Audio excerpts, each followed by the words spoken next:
Hey, I'm back with No Frills Hi-Fi. Got another toy from iFi. This is the ZEN Can Signature. So I've done some reviews on some of the other iFi headphone preamps and amps. This one is sort of their higher end one of the ZEN line. Got a little bit of a cold today, so I am kind of struggling to talk, but this one, it's been sent around before. These are kind of a loaner. It's not something I can keep. So I always like to warn people that I don't know exactly what I'm going to find inside the box. It may not be wrapped up quite like it would be if you bought a new one. But it should have all the same components. This is $2.99 on the iFi website. Might be able to get them somewhere else, on sale or something like that. But $2.99 is not a bad price for all the features you're going to see on this amp. So let's just get it opened up. We've got the sticky something there. Got the warranty card, and I usually just kind of toss the instructions aside if you've seen my videos. So I really like this. It kind of has this like quick reference cheat sheet kind of thing here. You can kind of see like all the different plugs and the stuff that you can use with it if you are new to this. So right away I can see iFi always wraps this in plastic. Whoever had it before me obviously didn't, put it back how they found it. But, like I said, this isn't a new unit. When you get one, it will be packaged right. I can tell you right now, though, it's a really heavy unit. This is a lot heavier than the other ones that I used. This one has the metal enclosure. Some of the lower end ones, like the first one that I did, it had a plastic enclosure, but same form factor. They all kind of look pretty much like this when you get them from iFi. This is kind of their signature look. But it's got the little feet there to keep it from, picking up vibrations and things. It is nice because, if you stack your stuff, it'll have some airflow in between, cool it. I don't like stacking stuff. I do for all my videos. I stack stuff just because, I've got a pile of amps and stuff over there. It's just easier than moving everything and unplugging it all. But to get into it, on the front here, you got the power button. Their buttons are nice and crisp. I always like their buttons. They don't do a lot of dials. They don't do a lot of these pots like this, which I like. I like to use a lot of vintage stuff, and the pots are always a pain point. They're always going bad. So, when you have like this for a selector, I'll go over what it is in a minute, but when you go from one setting to the other, you just click it and it moves from one to the other, which is kind of nice because pots do kind of tend to wear out before switches. So, thinking of the longevity with this, it's kind of nice to have that. This is an amp that you may buy as an entry level. It's not terribly expensive. It's $300. In the world of hi-fi, that's pennies. It may not be to everyone. That's okay. But, if you're looking at buying one that has some future proofing to it, this one can do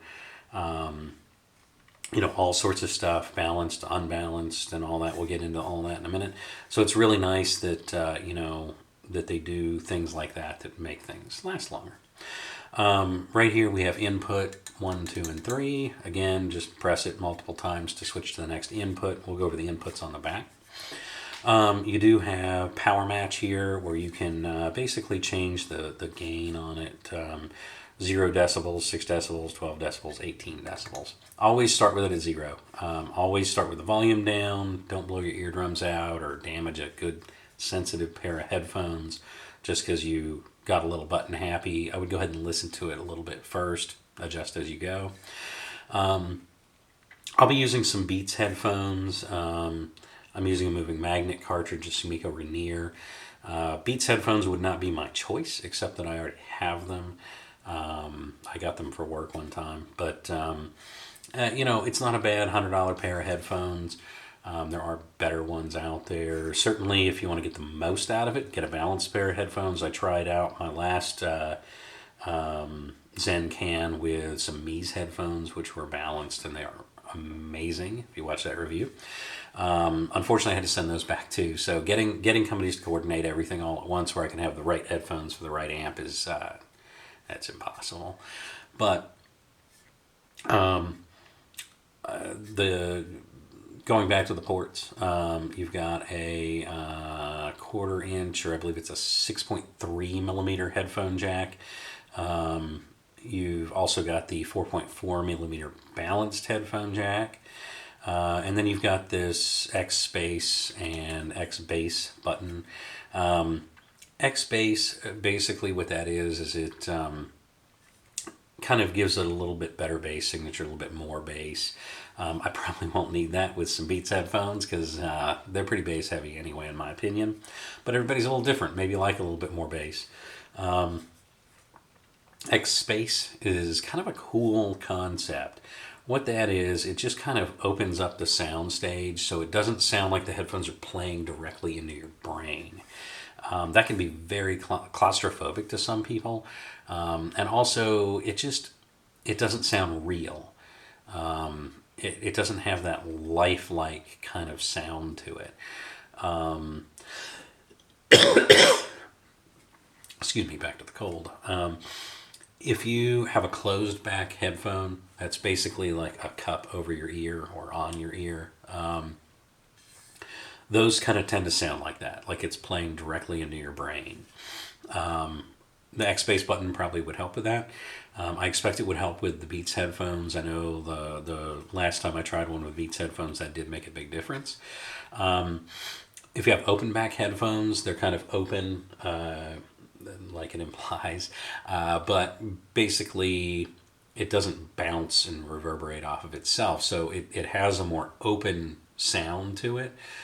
People around you can hear what you're listening to. It's not going to be as loud for them as it is for you, obviously, but kind of like if you just have a set of headphones on the counter and you're playing music through it and you kind of hear it. It's like that. But it has a more open sound stage. That's why people like them. If you're listening on, in a public place like an airplane, you want closed back. If you're listening at home, you're critically listening, by yourself, open back is the way to go in my opinion. But this may kind of close the gap. So if you can't afford an open back, or maybe you're using it on a plane too, but you want to get the most out of it when you're at home, this is the button that does that. Again, press it once, X Bass turns on. Press it again, it turns off, and X Space turns on. Press it one more time, they both turn on. One more time, turns it off. Sorry, I'm going to be struggling with that today. So on the back, we've got, just to go from one side to the other, we've got power.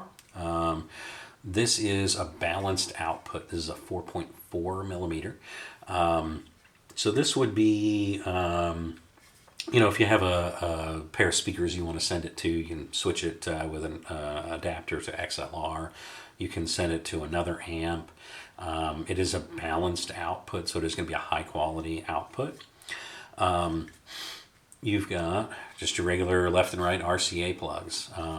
Probably familiar with those already, but if not, you will be pretty quickly. Those are kind of just the basic, everything has RCA jacks on it pretty much.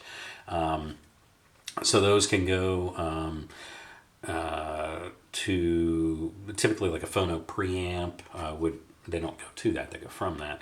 Phono preamp would tie into that, or CD player, DAC, or streamer. Pretty much anything with audio can plug into that. In the middle here we've got a single-ended plug. This is a 3.5 millimeter. So that's kind of your standard, like the headphone jack that we all know and love, mini stereo port they call that, or aux cable. And then over here we have balanced input. So iFi loves 4.4 millimeter balanced inputs and outputs. The reason why is they sound better. I mean, it's a higher quality sound. The separation of the signals, you get less interference when you separate the left and right out that way with a balanced input or output. Excuse me. So if you're using one of their, say their ZEN Phono moving magnet, moving coil preamp, you have a balanced output on that, so you can go straight from that to this. And if you have balanced headphones, then the whole system is balanced. So it's kind of nice that they do that. So you kind of get the whole system the way that you want it. But if you're just starting out and you're getting this and you're like, hey, I can't afford a whole lot, but I want to put money into something that I can grow with as well. I'm going to go ahead and just hook up to RCA jacks, or I'm going to play it directly from my iPhone or whatever phone you've got. And then, maybe later on down the road, I'll get the balanced headphones and I'll get a preamp that has balanced input. You can kind of grow with this thing, which is really nice that they do that with a lot of their products. Let's see what other toys that it comes with. So it does come with RCA jacks, or cables. So, if you're just starting out, you're probably not going to have them. If you are, if you've been into it for a while, you probably have a whole drawer of these laying around somewhere, but it's always nice when they include it just in case. It also does come with the 3.5 millimeter to what is that? 6 point. I think I just said it. Actually, I have a cheat sheet right here. 6.3. Okay, I was going to get that wrong. So 3.5 millimeter to 6.3 or quarter inch. It's nice that they include that, because if you just have a basic pair of headphones like what I've got, you're not going to have to go out and find an adapter. You're not going to get here and say, well, now how do I use this? It does also have the threads inside. Some headphones you can actually thread that in, but my Beats don't do that. But if you have one, you'll be ready for it. And then we have the power plug, the little wall wart thing here. It's pretty good size. It actually has kind of a little like a rubber coating on it. Kind of feels nice. One nice touch they have here, you can push this in, slide this piece off, so you can get different ones for different countries, different power sources, that kind of thing. The cable is a cloth braided cable type, which I love. I think all cables should be like that. The lower end models from iFi are not like that. Signature model obviously is not the lower end, so it does have that, which is nice.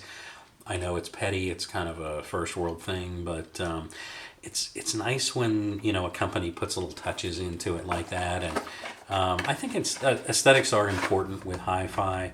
Not as important as the sound. I'll never pick aesthetics over sound quality, but why not get both when you can? So I'll do a video here, and honestly, I don't know why I put that away. I'll be doing a video in just a few minutes where I pair this up with another iFi product, the iFi Phono 3, a Phono stage. I'll play with a turntable. So check it out. If you have any questions, don't hesitate to ask. Put it in the comments. And as always, don't forget to like and subscribe so I can keep doing this. But I appreciate it, and we'll catch you later. Thanks.